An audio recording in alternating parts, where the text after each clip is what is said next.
Shalom Aleihim. Berjumpa lagi dengan saya pada perenungan hari ini tanggal 24 April 2024. Saudara, jangan lupa saudara, berilah ucapan syukur kepada Tuhan Allah kita yang selalu memberkati kita. Dan jangan lupa berilah senyuman dan sapaan kepada sesama kita. Kita awali perenungan pagi hari ini dengan tanda kemenangan kita. Dalam nama Bapa dan Putra dan Roh Kudus. Amin. Sungguhkah percaya Yesus akan selamat? Bacaan liturgi hari ini diambil dari Kisah Para Rasul 12 ayat 24 sampai dengan bab 13 ayat 5a dan Injil Yohanes 12 ayat 44 sampai dengan 50. Saudara-saudaraku yang terkasih di dalam kasih Kristus, banyak orang-orang Kristen saudara beranggapan bahwa sebagai orang Kristen pengikut Kristus pastilah selamat. Betulkah ungkapan ini saudara? Alkitab menyatakan setiap orang yang percaya kepada Yesus pasti selamat. 1 Yohanes 5 ayat 10 sampai dengan 13, Yohanes 3 ayat 16 dan bab 6 ayat 47. Dan ini tak terbantahkan saudara. Yes dan amin. Pertanyaannya sekarang saudara, cukupkah dengan hanya percaya? Dari Injil hari ini yang kita baca dan kita renungkan, Yesus sampaikan, barang siapa percaya kepadaku, ia bukan percaya kepadaku tetapi kepada Dia yang telah mengutus aku. Yohanes 12 ayat 44. Di sini Yesus menegaskan kepada kita bahwa dirinya hadir ke dunia ini saudara karena kehendak Bapa. Bapa yang telah mengutus dia untuk menyelamatkan dunia dari kegelapan yang membawa kematian. Bapa telah mencurahkan kasih nyatanya melalui Yesus putranya yang dikurbankan di atas kayu salib. Dan oleh pengorbanan Yesus yang mau dengan rela mati di atas kayu salib, maka keselamatan itu terjadi. Percayakah kita bahwa Yesus telah diutus Bapa sebagai korban keselamatan kita saudara? Kalau kita percaya, sudahkah kita mendengar suara Dia dan mengikuti Dia? Inilah intinya saudara. Kita tidak sekedar percaya di situ saja, tapi kita harus mengikuti Dia agar keselamatan itu terjadi. Perlu kita sadari bahwa kita ini adalah orang-orang berdosa. Hidup dalam kegelapan saudara.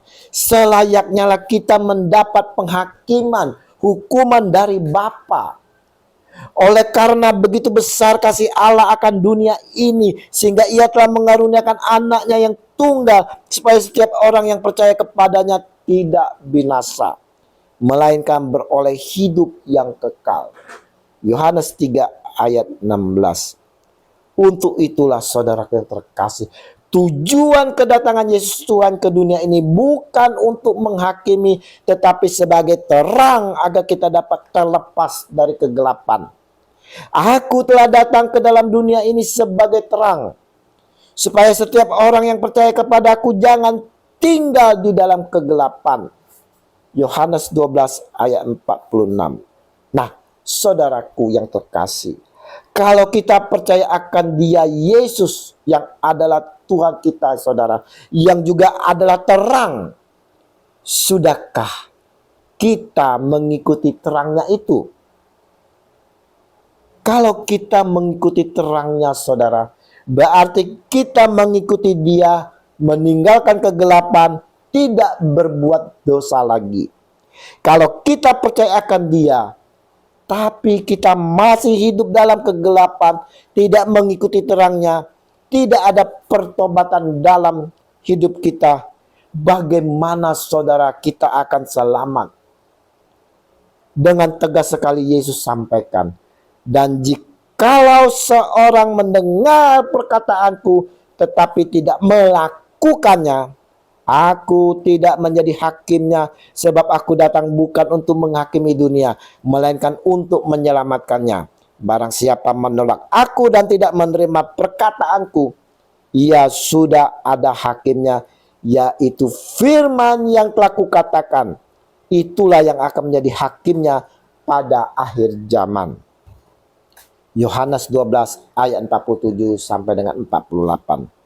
Saudaraku yang terkasih, siapapun yang percaya kepada Yesus, saudara, berarti ia telah meletakkan kepercayaannya kepada Bapa, karena kasih Bapa telah dinyatakan di dalam diri Yesus.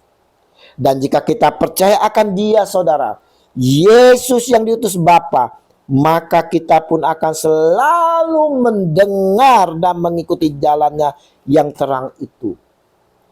Kita meninggalkan kehidupan lama kita yang penuh kegelapan, meninggalkan dosa-dosa kita, dan kita sungguh-sungguh mau hidup dalam pertobatan sejati.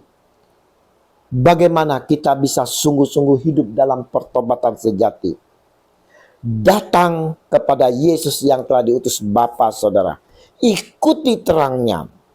Senantiasa berhubungan intimlah dengan Dia, Yesus Tuhan kita, saudara. Berdoalah senantiasa kepada Dia, maka kita akan merasakan dan melihat kehadiran Bapa di dalam kehidupan kita. Karena Yesus adalah cerminan dari Bapa. Ini pernyataan Tuhan Yesus. Aku dan Bapa adalah Aku adalah Bapa adalah satu. Yohanes 10 ayat 30. Mari saudara-saudara yang terkasih di dalam kasih Kristus, kita mau memiliki kerinduan penuh, saudara, untuk dapat berjumpa dengan Bapa, menyapa dan memeluk dengan selalu dekat kepada Yesus. Selalu penuh kerinduan, saudara, untuk berdoa, bersekutu, saudara, baik di dalam persekutuan komsel lingkungan wilayah maupun kombas. Dan terutama, saudara, dan terpokok, dan inilah puncak kehidupan kita, yaitu ekaristi. Janganlah kita tinggalkan sekali-sekali ekaristi, saudara. Ekaristi adalah kehidupan kita. Dengan demikian, keselamatan itu akan nyata kita terima, saudara. Mari, saudara, kita mau dekat kepada Tuhan kita, Yesus Kristus. Kemuliaan kepada Bapa dan Putra dan Roh Kudus, seperti pada permulaan, sekarang, selalu, dan sepanjang segala abad. Amin. Dalam nama Bapa dan Putra dan Roh Kudus. Amin. Shalom Aleihim.